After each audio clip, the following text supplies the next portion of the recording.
Desligue o ruído e conecte-se aos factos. Temos 10 estadias num dos hotéis de luxo Alma Lusa na Comporta. 2 adultos, 2 noites. Assine hoje o Observador com até 58% de desconto e habilite-se a ganhar. Tudo em observador.pt. Notícias.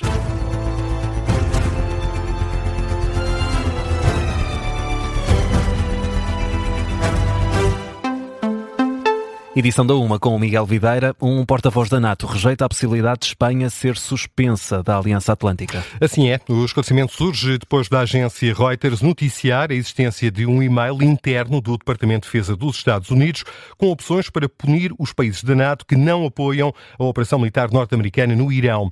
De acordo com a notícia, é sugerida a suspensão de Espanha. Ora, esta manhã um porta-voz da NATO veio esclarecer que o tratado fundador não prevê mecanismos para suspensão de um Estado-membro. A única forma de um país abandonar a Aliança Atlântica é por vontade própria. E o chefe do governo espanhol já reagiu esta manhã à notícia da Reuters. Para desvalorizar. Não trabalhamos sobre e-mails, trabalhamos com documentos oficiais e posicionamentos tomados pelo governo dos Estados Unidos. A posição espanhola é clara, absoluta colaboração com os aliados, mas sempre dentro da legalidade do direito internacional. Pedro Sánchez, à entrada para a reunião de chefes de Estado e de Governo dos 27 Estados-membros que decorre em Chipre. Cimeira em que participa também o primeiro-ministro português. Luís Montenegro foi confrontado com esta polémica e não quis fazer comentários. No comments. Diferente quando a pergunta foi se admite, tal como sugere Donald Trump, que a Rússia possa participar na próxima reunião do G20. Ora, o Primeiro-Ministro entende que pode ser útil. A inclusão da Rússia na avaliação das grandes questões da geopolítica e das questões económicas e comerciais do mundo não é negativa. É preciso estabelecer diálogo com a Rússia para resolver os conflitos em que a Rússia está envolvida. E, portanto, desse ponto de vista, como observador externo, Portugal, que não faz parte do G20, eu não tenho nenhum problema em vislumbrar aspectos positivos nessa inclusão. É isso que diz Luís Montenegro. Nesta cimeira que decorre em Chipre está em avaliação um novo quadro comunitário de apoio e as regras para a distribuição de fundos. O Primeiro-Ministro diz que Portugal não vai perder dinheiro e que, apesar da maior concorrência, nada há a temer. Vamos ter um quadro novo, com uma nova filosofia, que nós estamos preparados para estar dentro dessa filosofia concorrendo com os outros, portanto, não estamos amedrontados com isso, estamos preparados e vamos preparar-nos ainda mais, mas ao mesmo tempo não vamos descurar aquilo que é o princípio que nos traz a uma Europa unida, a uma Europa das pessoas, a uma Europa da competitividade económica que não deixa ninguém para trás. Luís Montenegro, num registro captado pela RTP. O líder parlamentar do PS, Eurico Brilhante Dias, compreende as razões que levam Tiago Antunes a abdicar da candidatura ao cargo de Provedor de Justiça. Isso mesmo anuncia o antigo secretário de Estado do governo de António Costa e chefe de gabinete do executivo de José Sócrates, no artigo publicado no Semanário Expresso. Tiago Antunes, indicado pelo PS para a Provedoria de Justiça, falhou a eleição no Parlamento, apesar do acordo entre PSD e PS. Antes da votação, o Observador noticiava que o nome sugerido gerava desconforto, não só na bancada social-democrata, mas também entre os deputados socialistas. Ora, Tiago Antunes considera que foi vítima de cancelamento e de uma campanha persecutória, infundada e ridícula. Confrontado esta manhã aqui na antena do Observador com a desistência do nome proposto pelo PS, o líder da bancada socialista, Eurico Brilhante Dias, afirma que entendo. O Tiago Antunes tomou uma posição que é absolutamente compreensível. Daremos os próximos passos no sentido de resolver um impasse institucional que não é bom para a democracia nem para a República. O país precisa de um provedor ou de uma provedora de justiça, é nisso que trabalharemos. E vão apresentar outro nome, portanto. Com certeza. Agradecendo desde logo a disponibilidade que o professor Tiago Antunes teve. Eurico Brilhante Dias acrescenta que vai agora falar com o PSD para ultrapassar o impasse. O líder parlamentar socialista foi o convidado do explicador desta manhã, que teve como tema central, Miguel, o chumbo da UGT às alterações ao Código do Trabalho. A que se juntou o líder da bancada do PSD, Hugo Soares, o também secretário-geral social-democrata, avisa que o governo está a chegar ao limite e rejeita que a ministra do Trabalho tenha feito um ultimato à UGT ao empurrar para as mãos da central sindical a responsabilidade de apresentar propostas que desbloqueiem o impasse. Propostas a apresentar na reunião de concertação social oficial agendada para o próximo dia 7 de maio. Eu não creio que nós possamos esperar muito mais tempo do que aquilo que foi agora dito pelo Governo. Parece-me óbvio que aquilo que o Governo fez não se trata, do que tenho visto escrito, de um ultimato, mas o Governo, eu creio que sinceramente bem, tem levado este esforço até ao limite. Ora, estamos mesmo no limite.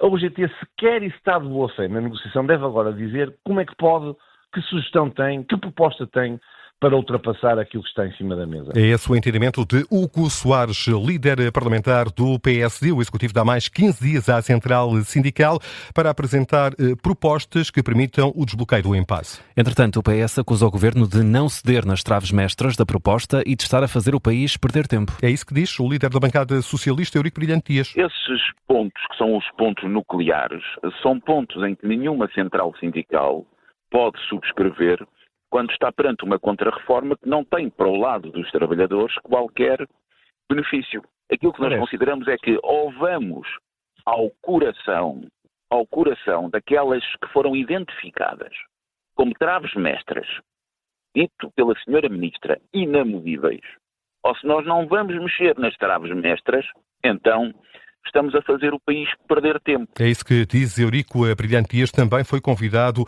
do explicador. Entretanto, e é uma informação que acaba de ser avançada pela agência Lusa, a CAP, a Confederação dos Agricultores de Portugal, vê a disponibilidade da UGT para continuar a negociar as alterações à lei laboral como uma mera proclamação vazia de intenção e afirma que não está disponível para reabrir a discussão sobre os pontos que já foram, entretanto, fechados. É uma notícia que haveremos de desenvolver adiante nesta tarde informativa aqui na antena da Rádio Observador, ainda o Código do Trabalho depois do chumbo ontem da UGT.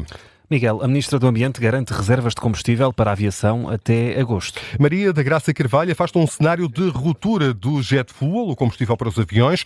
Na Assembleia da República, a Ministra do Ambiente reafirmou que Portugal tem capacidade para garantir a produção de 80% das necessidades e garante que, sim, há reservas no país.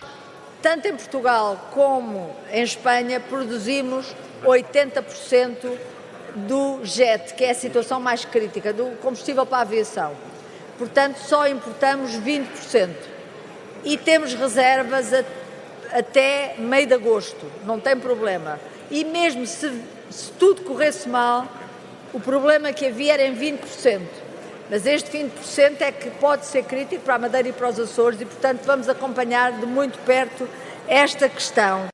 Maria da Graça Carvalho, que neste debate no Parlamento anunciou ainda um novo programa de apoio à compra de carros elétricos que deve ser lançado em maio ou junho. O Governo está também à espera do relatório da entidade reguladora dos serviços energéticos para pedir compensações à Espanha por causa do apagão de abril do ano passado. Falta a ERSE decidir se isto foi um evento extraordinário ou não. Nós já informalmente, porque a ERSE é mesmo uma instituição independente do Governo, já sinalizámos que seria importante termos essa decisão. Mas, a partir dessa decisão, tanto as compensações como as indemnizações tenham todo o framework decidido como é que vão ser feitas.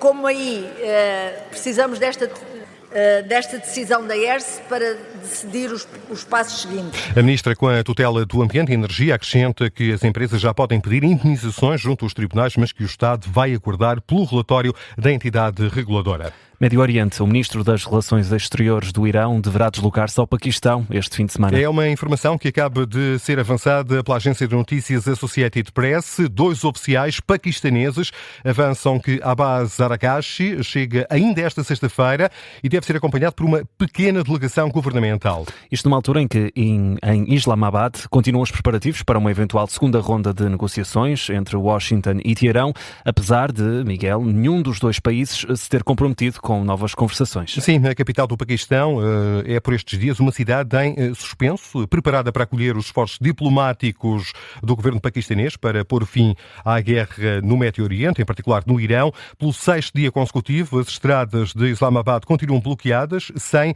indicações de quando poderão reabrir. A BBC dá conta de relatos de escassez de combustíveis e alimentos, bem como do aumento acentuado dos preços de produtos frescos, com os caminhões abastecedores a serem impedidos de entrar na cidade. 1h09, Miguel, vamos ainda a outras notícias em destaque esta hora. Uma subida de quase 17%. O valor das casas vendidas o ano passado teve um valor mediano de 2.076 euros por metro quadrado, um aumento de 16,8% face a 2024. Os valores mais elevados foram registrados na Grande Lisboa e no Algarve. É uma consequência da greve dos magistrados do Ministério Público. Foi adiada a leitura do acórdão do processo da Operação Babel. Entre os arguidos está o antigo vice-presidente da Câmara Municipal de Gaia, Patrocínio Azevedo. Há suspeitas de viciação de normas de licenciamento urbanístico para favorecer empresas a troco de dinheiro e bens de luxo. A decisão do coletivo de juízes foi adiada para o próximo dia 8 de maio. Fica por aqui a edição da 1 com o Miguel Videira.